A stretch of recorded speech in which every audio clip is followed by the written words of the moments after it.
Hey guys, today we're going to take a look at Bomberman 64 on the Nintendo 64, and I realize it's been quite a while since I did one of these, but, you know, I've had a busy year. I'm still pretty busy to be honest, but I want to get back into it now that here in Australia we're getting into spring, and so there's a bit more sun, so I have a bit more flexibility in terms of the times that I can actually film these videos. So we're going to start off here with a N64 classic, and this is a game that I actually never owned, but I did rent several times from, I think, not Video Easy, but I think it was my local Blockbuster video. And it was just sort of one of those... For some reason at my Blockbuster video you just find really unusual off-kilter sort of games that you wouldn't find at the Video Easy. It was a lot closer to me. And this was definitely one of those games, and it was a very unique take on Bomberman's gameplay. But let's get right into it. So, on the front cover here, we have, of course, our main cast of characters. Bomberman looking very angry with that bomb on the front cover here, and, well, villain, sort of anti-bombers, I guess you might say, on the front here. And, you know, I really like this render. You can see the reflection of angry Bomberman in the bomb, as well as the ground texture. It all looks very impressive for this era. And the designs in general are kind of...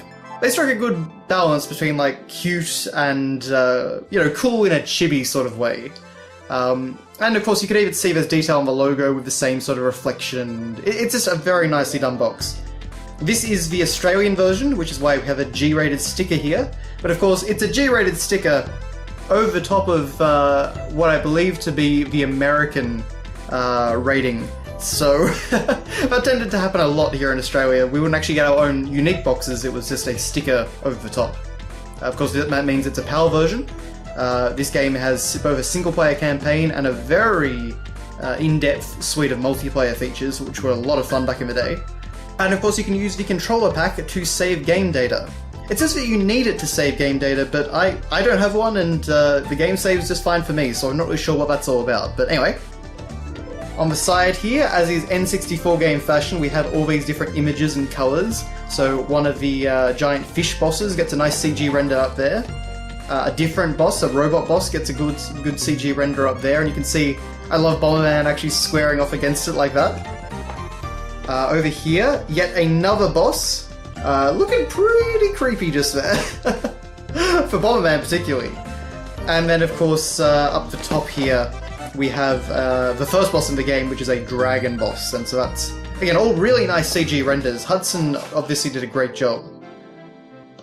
The evil Altair, yes, not of Assassin's Creed fame, is using the Omni Cube to drain the energy from Planet Bomber. With the aid of a mysterious helper, you must defeat Altair and restore peace to Planet Bomber. And so then we have Adventure Mode, where you guide Bomberman through 24 areas of perilous conflict. Interesting phrasing there. And of course, you also have the Battle Mode, which offers endless hours of explosive action in multiplayer. And you can even actually create and customize your own Bomberman character and stuff like that. It was really unique at the time. And this was the game that really transitioned Bomberman, to my knowledge anyway. I could be wrong, there may have been a game on the Saturn or something. But this is the game that in my mind transitioned Bomberman from sort of a party or like one map experience to an actual adventure-style game, and Bomberman Hero continued that on the N64 as well. I think it was Bomberman Hero that the sequel was called. That one I actually never got to play. But anyway, so we have some screenshots here of the different levels, so you can see some enemies riding minecarts there in a camera angle that you didn't normally see in the game, squaring off against one of the bosses over there, exploring in there, some multiplayer action down here, and a city level. The levels actually are all very varied and unique. In general, I find this game really fun, to be honest. And collecting all of the gold cards and, like, as it says, solve puzzles and find secret areas, there are a lot of them to find. Okay, but inside, of course, we have our usual 2 items for an N64 game. We have, first off, our manual. And, you know, I don't know what the design decision was for this, but this sort of yellow cover with the N64 faded in the background and the logo, something I always find very appealing about it. But being an N64 game, we also have a full color manual, and you can see this great CGI render of the dragon boss trying to burn Bomberman alive and him running for dear life. Of course, we've got the official Nintendo seal of quality and the thank you for selecting the Bomberman 64 game pack for your Nintendo 64 system. All the usual stuff, the courtesies that you don't get anymore. In fact, you can even see there, this is an American manual essentially, because you can see the ESRB rating, which of course has nothing to doesn't mean anything in Australia.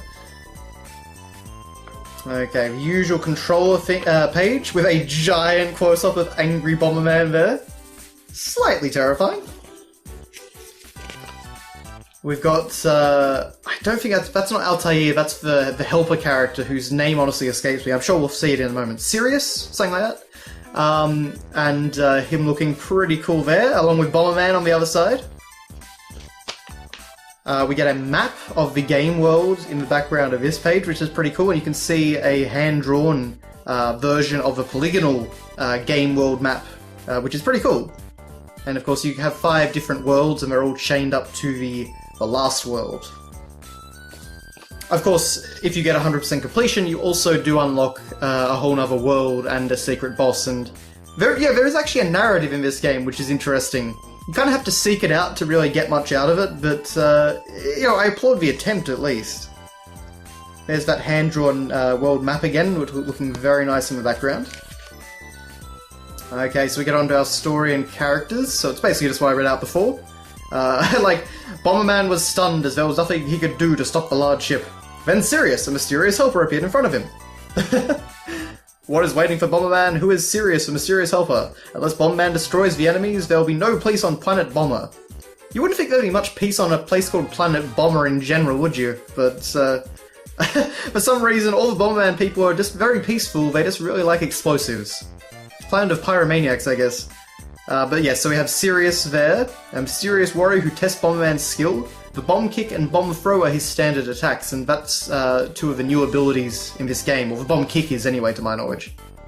Well, no, sorry, actually the bomb kick was in previous games. What am I thinking of? The super bomb. I think you could pump up your bomb in this game, which was, to my knowledge, new to the series. The sort of generic troopers in the game. That one actually has a gun. And then, of course, we have the masked trio, Artemis, Orion, and Regulus. Really getting into the space names, aren't we? Well, the constellation names, I should say. And, of course, we have a giant, terrifying figure in the background, and, you know, being... Well, I won't spoil that one, I guess. Okay, so then we get on to stages, and to start off we have the world of Green Garden, a world of ruin. And so, as it says, stage 1 is the exterior of a ruin, stage 3 is the interior. You use bombs to jump and move, and there are many puzzles in the world. But what I really like is in the background here, you can see we actually get a hand-drawn conceptual art design of the whole area. And you can see that, like, this is where you begin in stage 1, and you progress into stage 2, I think was somewhere over here, where you fought one of the mid-bosses. And then you could, of course, go inside the actual temple. So it's cool to see them. They actually sort of put a lot of thought into that, and the artwork is really nice. And of course, you get a great CG render of the dragon boss, who curiously has no arms. Poor dragon. Even T-Rexes have little arms. Then, of course, we get onto Blue Resort, and again, we get another beautiful piece of artwork showing the city and the waterways, and of course, a CG render of a boss. And of course you get hints for the boss up there as well for Leviathan. Yeah, this is a time when manuals are very handy things to have, especially if you're a kid and you don't really know what to do. And you know, at the time didn't have, internet access to a million guides. But again, the same sort of thing, get some good renders, get information on all the enemies that are introduced in this area, a great render of the boss. White Glacier. I like the penguin and the evil snowman.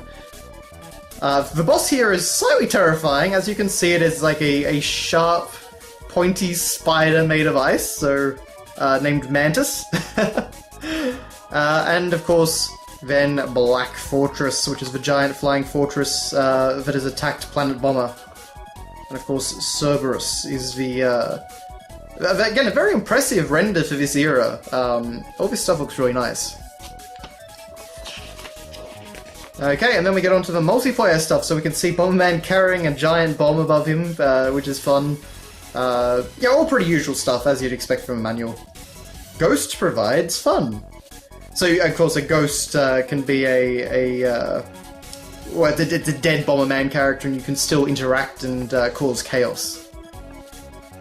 Okay, then we got battle stages, the 6 stages, rock garden, up and down, pyramid, top rules, greedy trap, and field of grass. I vaguely thought there might have been more there, but I might be thinking of a different game. And of course you can, as I said, you can create your custom bomber, so you can actually dress up a Bomberman character and have a lot of fun with that. I like the fact that they just name him Bomb in the preview screenshots, but that's really about that. And then we go into items, which you'll find a lot in the levels in the game.